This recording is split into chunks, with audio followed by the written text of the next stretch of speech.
Bem-vindos ao projeto Recapitulando, onde buscamos lembrar ou relembrar de assuntos bíblicos já estudados, tirando assim dúvidas frequentes sobre vários assuntos, e assim mantendo a pureza e santidade dos ensinos de Deus. Quando e como o homem se desvia do padrão divino? Bem, Adão, o primeiro homem, foi criado perfeito, mas tornou-se um apóstata. Ou seja, ele pecou. Gênesis capítulo 3 e Romanos 5 e 12 diz. Então, da mesma forma, a Igreja de Nosso Senhor, embora tenha começado sob a orientação dos infalivelmente inspirados e irrepreensíveis apóstolos, isso que a gente vê em João 16 e 13, foi predita pelo Espírito Santo como uma instituição que também enfrentaria a apostasia. Atos 20, versículo 29 e 30. A gente vê também em 1 Timóteo, capítulo 4, versículo 1 e versículo 3, e 2 Tessalonicenses, capítulo 2, versículo 1 até o 10. Essa grande igreja, de início, cresceria rapidamente. Isso lá em Daniel 2, 35 e 44 fala, Mateus 13, 31 ao 33. Mas passaria por uma queda na prosperidade e cairia na apostasia. Embora a igreja tenha se desviado do padrão divino em termos de moral, adoração e em muitos outros aspectos, enfocaremos aqui, nesse estudo, o desvio do padrão divino para o governo da igreja. Bem, na era da perfeição, quando o Espírito Santo guiou os apóstolos ensinando como deve ser o governo da Igreja de Deus, cada congregação local estava sujeita a presbitérios, aos presbíteros, tendo diáconos para assisti-los também. Esses presbíteros são também chamados nas Escrituras de bispos e pastores. Isso nós vimos em uma aula anterior, algumas anteriores a essa. Isso a gente vê em Atos 20, 17, versículo 28 também, e Tito capítulo 1, versículo 5 ao 7 falando. No esquema divino não havia distinção entre os presbíteros. Nenhum presbítero sequer era colocado acima dos demais ou dos outros demais. Era esse o estado da liderança da igreja, quando o Novo Testamento foi escrito. Mas não demorou muito para o primeiro estágio de apostasia no governo da igreja revelar-se. No ano 110, um escritor chamado Ignácio escreveu sobre um certo bispo monárquico. Quem seria esse desconhecido oficial da igreja? Uma distinção havia sido feita, segundo o qual um presbítero se tornara bispo, enquanto os demais permaneciam como presbíteros. No caso, presbíteros apenas, né? E mais autoridade ainda foi conferida ao bispo, a ponto de ser chamado de bispo monárquico. Então, olha só o que Paulo disse a Timóteo naquela primeira carta, 1 Timóteo 4 e 1, já comentando a respeito do que iria acontecer. Disse assim, ora, o Espírito afirma expressamente que nos últimos tempos alguns apostatarão da fé, por obedecerem a espíritos enganadores e a ensinos de demônios. Então, dentro de poucos anos, a liderança das congregações de Deus mudou de um governo exercido por uma pluralidade de presbíteros para o sistema pastoral. O governo exercido por um homem, um papado em miniatura. Tal sistema de governo da igreja é um desvio humano do sistema divino. A existência de um episcopado monárquico não se harmoniza com o uso de presbíteros ou bispos no plural.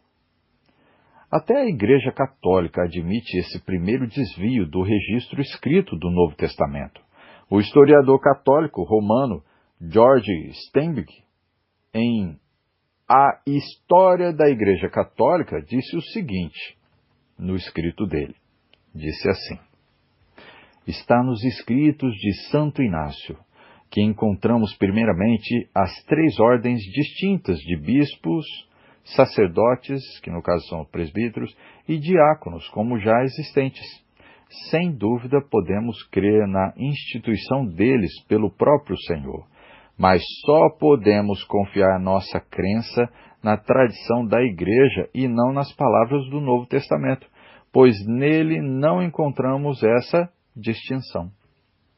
Então a gente vê bem claro que eles preferem ficar com a crença na tradição da Igreja Católica deles do que com as palavras do Novo Testamento. Eles mesmos reconhecem que a Bíblia, o Novo Testamento, traz o ensino correto, mas eles deixaram claro que preferem a tradição deles, dos homens. Com base nessas informações, o próximo passo do desvio do governo da Igreja não deveria nos surpreender. O bispo monárquico não se satisfaria com uma só igreja. Logo, uma série de igrejas ficou sob a supervisão de um bispo monárquico. Depois disso, no 3º século, emergiu uma organização de vários bispados sobre a liderança de um metropolitano, o bispo da capital da província. A seguir, metropolitanos da primeira classe, isso em Alexandria, Antioquia, Jerusalém, Roma e Constantinopla, vieram a ser chamados de patriarcas. Embora esses patriarcas tivessem domínio sobre suas respectivas áreas do mundo cristão, nenhum exercia liderança acima dos outros. O fato é que, no 4º século, antes que um desses bispos metropolitanos tivessem autoridade universal, o imperador romano, Constantino, assumiu ele próprio o poder supremo sobre todas as igrejas. Foi ele quem convocou o primeiro concílio ecumênico, composto por 318 bispos na cidade de Nice, no ano de 325 d.C. Todavia, a ambição por poder não impulsionou só imperadores, mas também clérigos não convertidos. No ano 595 d.C., um patriarca de Constantinopla, chamado João, aspirou a uma posição acima de todos os bispos e patriarcas e nomeou-se como bispo universal. Gregório I, o bispo romano,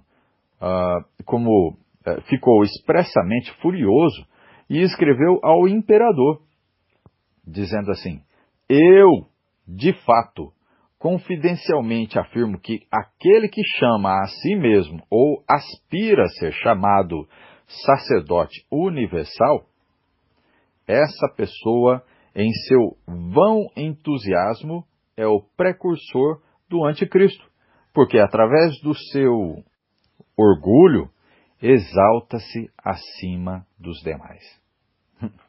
Mal sabia Gregório que ele estava falando contra muitos papas que o sucederiam, até contra seu sucessor imediato, Bonifácio III. O patriarca de Constantinopla ainda estava usando o título de bispo ecumênico, apesar dos protestos de Gregório, quando o bispo romano faleceu. Quando Bonifácio III tornou-se o novo bispo de Roma, ele fez mais do que protestar a reivindicação de Constantinopla. Depois de ganhar a amizade do imperador, ele pediu que o imperador retirasse o título da sé, ou jurisdição, de Constantinopla e o colocasse em Roma. João Mossen relatou o caso na jurisdição de Barônio, dizendo que isso era de comum acordo entre os escritores mais informados, e os mais notáveis pelo seu conhecimento da antiguidade. Os bispos contestadores de Constantinopla afirmaram que a sé deles não era somente igual em dignidade e autoridade àquele de Roma, mas era também superior a todas as igrejas cristãs. Então, o imperador Focas não deu atenção aos protestos deles, mas conferiu a máxima honra ao bispo romano, e assim introduziu-se pela primeira vez a supremacia papal. O título, que ainda é tão ambicionado por Roma, não foi assim conferido por cristãos devotos, mas pelo interesseiro Focas, imperador, um tirano abominável, que ambicionou o trono imperial, passando por cima do sangue do imperador Maurício. Olha, o espaço não permite mais explanações a respeito de outros desvios que continuaram até hoje.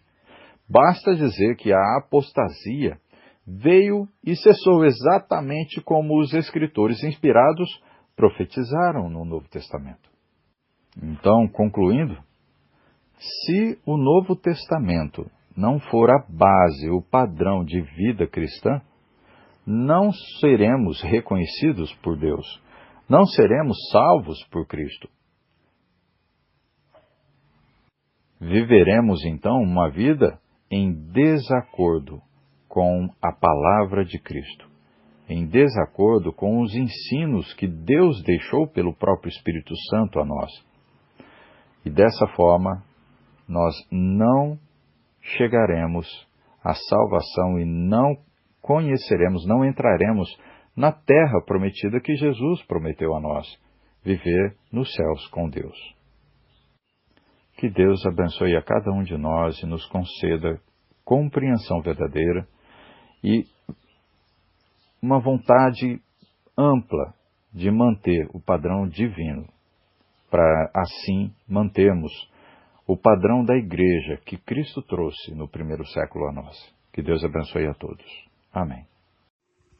Quer saber mais desse e de outros assuntos do projeto Recapitulando?